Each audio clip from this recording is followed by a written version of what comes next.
আচ্ছা, ধন্যবাদ। আমি সময় সংক্ষেপ করার জন্য সবাইকে বলার সুযোগ দেওয়া সম্ভব হচ্ছে না।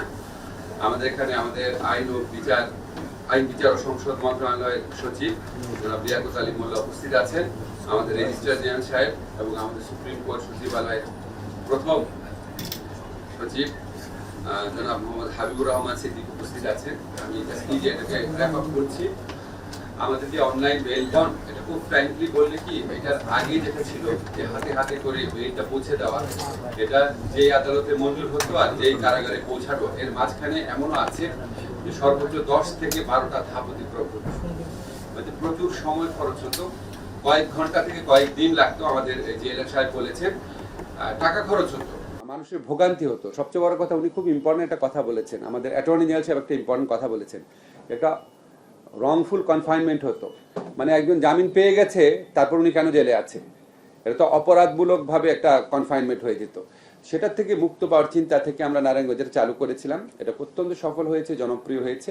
আজকে আরো 8টা জেলাতে রেপ্লিকেট করছি, আপনাদেরকে বলেছি আমি 8টা জেলার কথা। তো আমরা আশা করছি এতে ফলে শুধু যে মানুষের ভোগান্তি হ্রাস পাবে বা দুর্নীতি বন্ধ হবে সেটা না, এটাতে কাজের এফিসিয়েন্সিও বাড়বে এবং স্বচ্ছতা বাড়বে, জবাবদিহিতা বাড়বে। কারণ কে কয়টার সময় সাইন করছে, এই যে প্রক্রিয়ায় যে আদালতের থেকে জামিন মঞ্জুর হওয়ার পর জেলখানার থেকে বের হওয়া পর্যন্ত অনেকগুলা ব্যক্তির সিগনেচার লাগে, তো কে ঠিক কখন সিগনেচার করছে সেটাও সুস্পষ্টভাবে বোঝা যাবে, ফলে দায়িত্ব এড়ানোরও কোনো সুযোগ থাকবে না। এখন আপনারা প্রায় শুনবেন আমাদের সম্পর্কে একটা কমন অভিযোগ থাকে, আমরা কি করছি এই গণ অভ্যুত্থান পরবর্তী সরকার।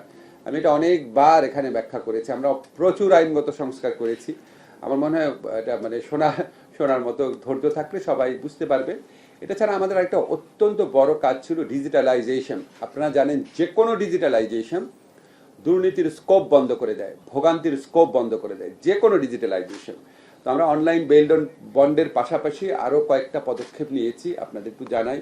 আপনারা জানেন, আমরা সাংবাদিক ভাইরা সবসময় এই ধরনের প্রক্রিয়া আমাদেরকে অসীম উৎসাহ দিয়েছেন, ভালো করে পত্রিকা কাভারেজ দিয়েছেন। তবু একটু একসাথে সবগুলা বলছি, আমাদের সময় নাই, পরে হয়তো বলার সুযোগ থাকবে না।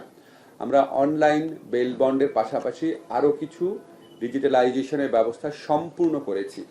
যেমন আমরা বাংলাদেশের ইতিহাসে প্রথমবারের মতো family court, paperless family court চালু করেছি 24 নভেম্বর 2025 তারিখে ঢাকায় এবং 30 নভেম্বর চট্টগ্রামে পারিবারিক বিরোধ নিষ্পত্তিতে ফ্যামিলি কোর্ট চালু হয়েছে।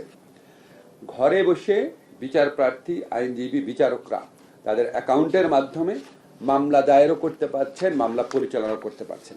বুঝতেই পারছেন, এতে মামলা নিষ্পত্তি দ্রুততর হচ্ছে, দুর্নীতি এবং ভোগান্তির সুযোগ বন্ধ হচ্ছে। আমরা সত্যায়ন করেছি, এটা ছোট কাজ কিন্তু অনেক মানুষ উপকার পাচ্ছে। আগে সত্যায়ন করার জন্য ঢাকা এসে দীর্ঘ লাইন ধরতে হতো, এখন ঘরে বসে বসে অনলাইনে দ্রুত সত্যায়ন সেবা পাওয়া যাচ্ছে। আমরা কজ লিস্ট করেছি, এটা আগেও ছিল কিন্তু এটা আমরা সম্পূর্ণ করেছি। অনলাইনে মামলার তালিকা, তারিখ, বিচারিক সিদ্ধান্তের সারাংশ, পরবর্তী পদক্ষেপ এবং অগ্রগতি দেখার সুবিধা পাওয়া যাচ্ছে।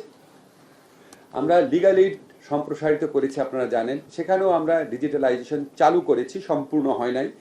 এটা সম্পূর্ণ হয়ে গেলে বা চালু যে সমস্ত জায়গা হয়েছে সেখানে আপনার অনলাইনেই সরকারি আইনগত সহায়তার জন্য আবেদন করা যাচ্ছে, অনলাইনে বিরোধের নিষ্পত্তিও হচ্ছে।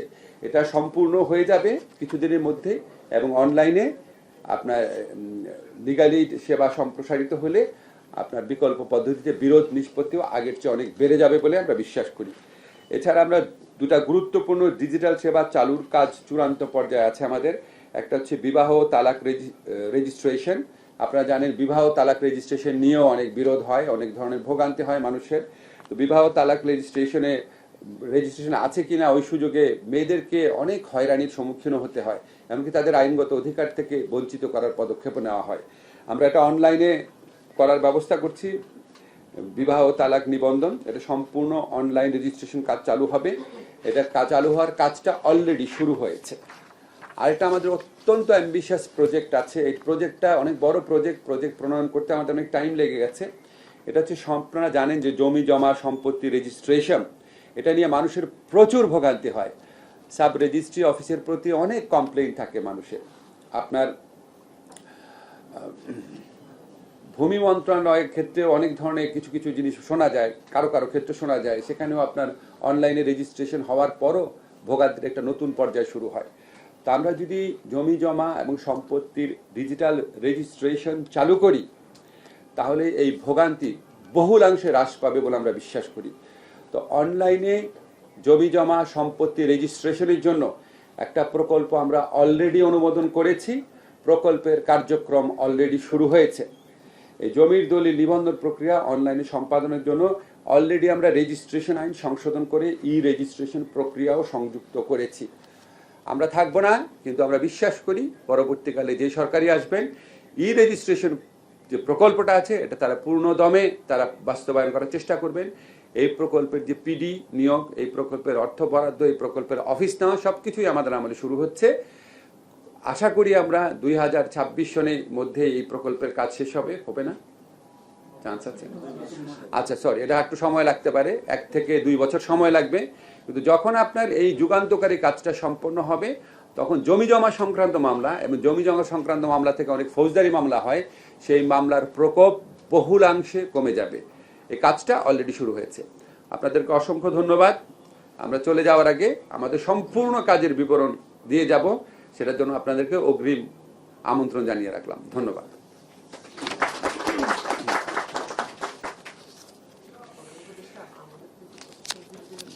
কথা বললে হয় কি, আমি বলি কথা বললে আমার এই জিনিসটা থাকবে না, এটা থাকবে না। আর ক্রিকেট নিয়ে তো বলছি, আমি বলি আপনাদের জন্য আমি একটা কথা বলি, যেমন আপনারা আমাকে অনেক সহযোগিতা করেছেন, সাংবাদিকদের প্রতি আমার ঋণের কোনো শেষ নাই। সাংবাদিক মানে হচ্ছে প্রশ্ন করার ইচ্ছা, সেই প্রশ্ন করার ইচ্ছাও অনেক সময় দমন করেছেন।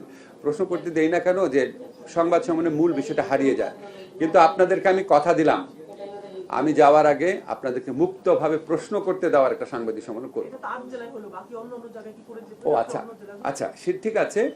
আমরা আসলে এটা তো ধাপে ধাপে করতে হয়, আপনি জানেন অনেক প্রস্তুতি লাগে। আপনি ভালো একটা প্রশ্ন করেছেন এই সংক্রান্ত, যে 8টা জেলায় করেছি, আরো জেলায় করবো কিনা। আমাদের তো অবশ্যই ইচ্ছা আছে আমরা 64 জেলায় করব। কিন্তু যখন আমরা ধরেন চালু করে দিই, একটা জেলাতে নারায়ণগঞ্জে চালু হওয়ার পর বেনিফিট পাচ্ছি, তারপর ওটার পর আরো 8টা জেলায় করছি, তারপর এই প্রক্রিয়া বন্ধ হওয়ার আর কোনো কারণ থাকবে না। আমাদের আর আছে 20-25 দিন, আমরা চেষ্টা করব আরো কয়েকটা জেলা চালু করার।